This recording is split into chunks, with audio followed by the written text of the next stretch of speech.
While many people consider the thought of demonic possession something that was created for the likes of Hollywood, many others believe demons can in fact take over a host body and create havoc in their lives. We are going to discuss 5 cases of demonic possession that were by all accounts 100% true. Case number 1, Arnie Johnson. In 1981, Arnie Johnson was charged with the murder of his landlord Alan Bonner in Connecticut. Johnson's lawyer would be the first in United States courts to attempt to use a not guilty by reason of demonic possession plea. Johnson's attorney testified that Arnie had developed an erratic behavior pattern when he was just a child. Demonologists, Ed and Lorraine Warren, were consulted and testified that evidence suggested Arnie was possessed and not suffering from some psychological disorder. The judge made a ruling that demonic possession could not be used in defense of first-degree murder and sentenced Arnie to serve 10 to 20 years in prison, but he was paroled after serving just 5. Case number 2, Julia. In 2008, board-certified psychiatrist and professor at the New York Medical College, Dr. Richard Gallagher determined a patient known only as Julia was possessed by demons. Scientists rarely ever accept the possibility of demonic forces at work, opting instead to diagnose the safer, more accepted mental illness as the underlying cause.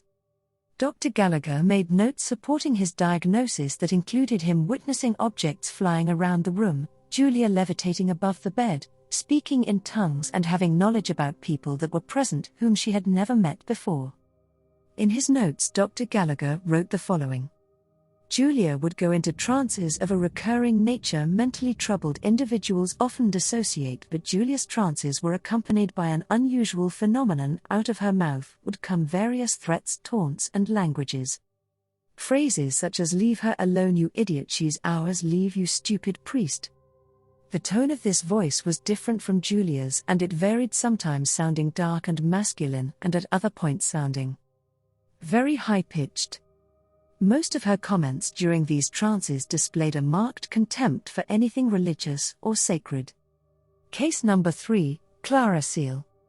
Clara Seal was a Christian student at St. Michael's Mission located in South Africa in 1906.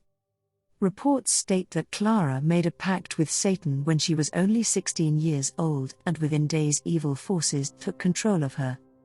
Clara could not be around religious artifacts such as crucifixes and began speaking several languages, some of which she had no previous knowledge of. The nuns at the school reported seeing Clara levitating 5 feet in the air. Priests were brought in to perform an exorcism. Clara attacked one of the priests in front of over 170 witnesses, and she levitated while the priest read scriptures from the Bible. The exorcism took 2 days, but the evil forces were driven from Clara's body. Case number 4, Ronald Doe. Ronald Doe may be one of the most famous cases of demonic possession ever documented. It is the real story behind the Hollywood movie The Exorcist. Ronald Doe is not even the real name of the 14-year-old boy involved in this case, as the Catholic Church assigned him the name to protect his privacy. Ronald's story began in the late 1940s when an aunt gifted him with a Ouija board. Later, upon her death, he attempted to use the board to contact his aunt, which opened a gateway allowing demons to enter and overtake his body.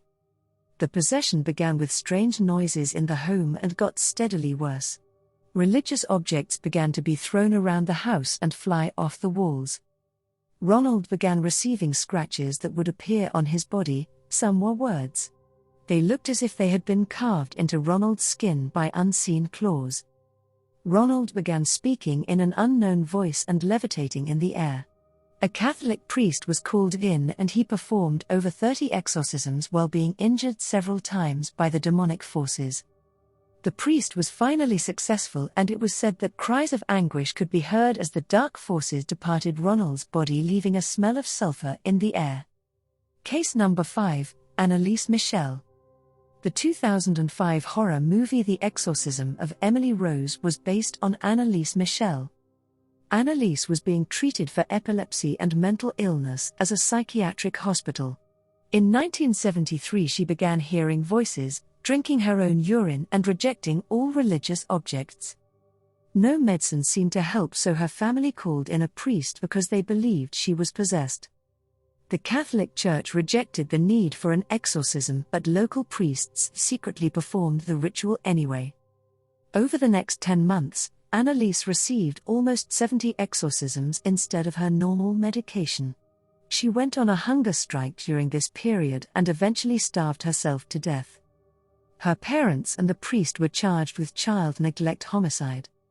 No matter if you believe in satanic forces or demonic possession, there is no denying that these cases are more than a little scary. If you know more information about any of these cases, please let us know in the comments below. Thank you for watching.